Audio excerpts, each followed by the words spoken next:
Pagi Pak Mario, perkenalkan nama saya Jennifer Jen Mulyo atau biasa saya dipanggil dengan sebutan Jennifer. Saya berasal dari kelas 12 IPS 1, saya bernomor urut 11. Saya di sini akan membahas dan menceritakan tentang keterkaitan sosiologi dalam proses identifikasi siapa jati diri saya. Hal pertama yang akan saya bahas adalah faktor bentuk kepribadian yang paling berpengaruh dalam hidup saya. Di antaranya adalah faktor warisan biologis. Faktor warisan biologis yang saya peroleh dari kedua orang tua saya bisa dibilang seimbang. Saat saya kecil, wajah saya lebih mirip ayah, namun saat sekarang sudah dewasa, wajah saya lebih mirip ibu. Saya memiliki kulit putih seperti ayah dan ibu juga. Saya memiliki tubuh pendek seperti ibu. Saya memiliki mata besar seperti ayah. Faktor kultural yang saya dapatkan juga ada banyak. Misalnya, ibu dan ayah saya, salah satunya saja ya Pak. Ibu dan ayah saya ini Chinese, saya merayakan Imlek, dan saya juga beragama Kristen Protestan, jadi saya merayakan Natal setiap tahunnya. Setiap H-1 Imlek itu kami akan mengadakan acara sembahyang untuk keluarga kami yang sudah meninggal lebih dulu, seperti nenek buyut atau kakek buyut. Saat dulu itu saya sama sekali tidak mengerti cara untuk sembahyang, jadi saya cuman memegang hiyo sambil mengayunkannya tanpa berbicara apa-apa dalam hati. Pengalaman unik yang saya dapatkan dalam kehidupan saya ini, saya merasakan bahwa banyak sekali kultur yang berbeda-beda dalam kehidupan masyarakat di dunia ini. Ada yang merayakan Imlek, ada yang merayakan Lebaran, ada yang puasa, ada yang merayakan hari Natal, semuanya sangat beragam. Dulu saya pernah merayakan hal baru saat saya pertama kali melakukan sembahyang. Seperti yang saya ceritakan tadi, saya tidak bisa menggunakan hiyo dan saya tidak bisa sembahyang. Namun saya sudah diajari caranya dan saya sudah mengerti caranya, yaitu mengucapkan salam dan juga mengirimkan salam kepada orang-orang yang sudah meninggal lebih dulu. Dan juga sekarang saya ingin menjelaskan hiyo itu adalah tangkai merah yang biasanya digunakan untuk sembahyang, yang biasanya kalau dibakar bagian ujungnya akan mengeluarkan wangi yang khas. Dulu juga saya pernah merayakan Imlek bersama kakek dan nenek saya. Saya bermain game bersama sepupu saya yang jarak umurnya tidak terlalu jauh dari saya. Terdapat 5 angpau yang dijajarkan di lantai di depan kami. Saya bermain game hanya bertiga saja, sedangkan ada 5 angpau. Dan angpaunya itu ada angpau yang tebal, ada angpau tipis, dan juga ada angpau kosong. Jadi kami harus hati-hati supaya tidak dapat angpau kosong. Kami mulai lari dan mengambil angpau incaran kami. Saya mengambil angpau yang paling tebal karena di pikiran saya itu yang paling banyak dan paling memiliki banyak nominal uang. Saya mengambil angpau itu tanpa pikir panjang dan ternyata angpau itu berisi 2000-an semua. Saya pikir angpaunya akan sangat tebal dan berisi angpau berwarna merah duitnya. Tapi tidak apa-apa.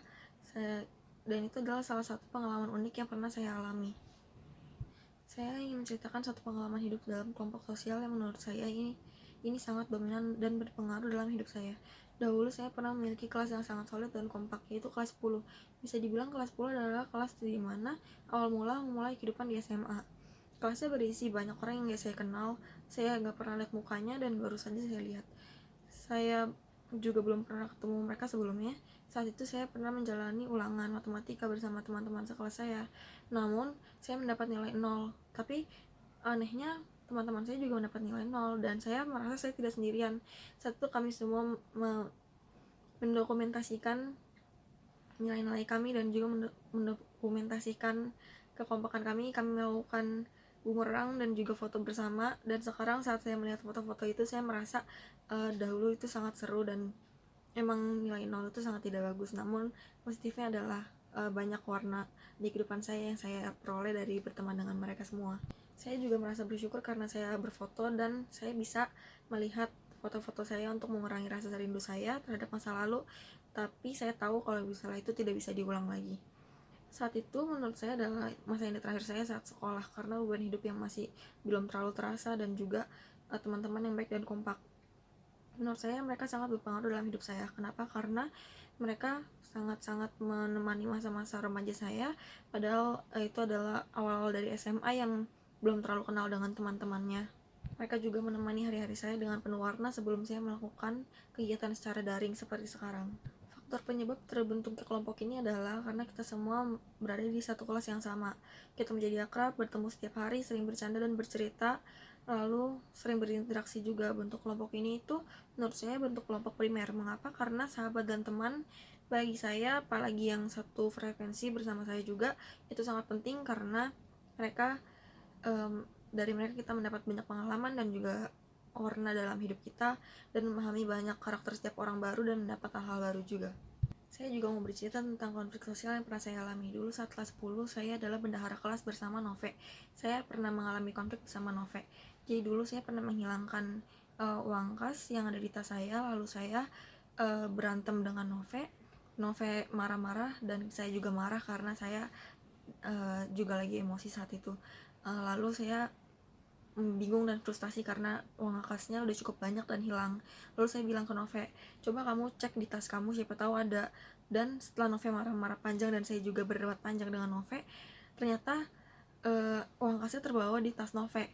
Lalu saya bingung harus marah atau ketawa karena di situ saya salah, Nove juga salah.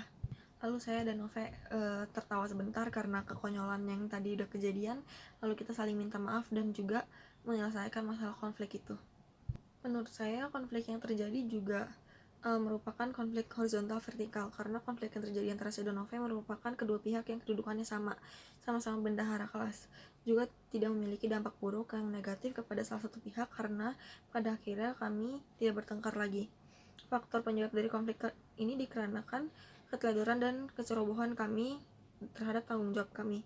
Awalnya karena uang kas yang hilang, akhirnya saya dan Nove berdebat satu sama lain sehingga berdampak pada perdebatan yang memojokkan salah satu pihak dan menjadi cekcok selama beberapa saat saya dan Nove bertengkar.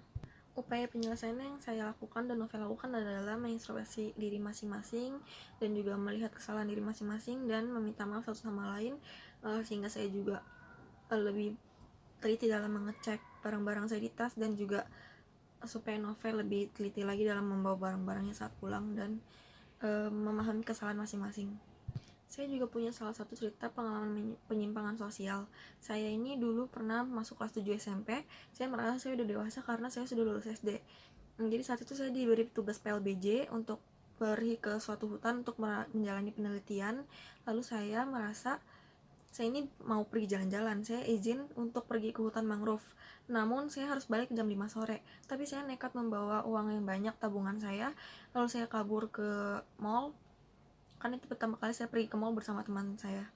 Lalu saya terkena pergaulan yang tidak benar. Saya beli barang-barang yang tidak penting. Saya membeli baju, celana, dan barang-barang mahal lainnya yang tidak diperlukan. Lalu saya pulang ke rumah dan ingin merencanakan kebohongan lain, namun ketahuan. Jadi orang tua saya memarahi saya dan HP serta uang dan segala hal saya disita, dan saya dihukum selama beberapa bulan. Tetapi dari setiap hal pasti ada penyebab saya melakukan hal ini ada karena saya terlalu banyak dikekang, sehingga saat saya diberi kebebasan sedikit, saya ini terlalu kebablasan untuk menjalani kebebasan saya, dan juga saya tidak memiliki tanggung jawab yang baik karena saya juga dibilang masih kecil dan masih muda. Dampak dari pengalaman saya ini adalah saya belajar bahwa pilih-pilih teman itu sangat perlu, uang itu sangat penting, dan juga harus mendengarkan kata-kata orang tua. Orang tua bukan mau yang jahat untuk anaknya, melainkan yang baik untuk anaknya, sehingga dia banyak melarang, namun terkadang memang berlebihan, jadi dibatasi terlalu banyak. Dan juga upaya pengendalian lain yang dapat dilakukan adalah kita harus memilih teman yang bisa menegur kita jika kita berbuat salah, bukannya malah membela kita jika kita salah dan juga menjerumuskan kita ke hal yang salah.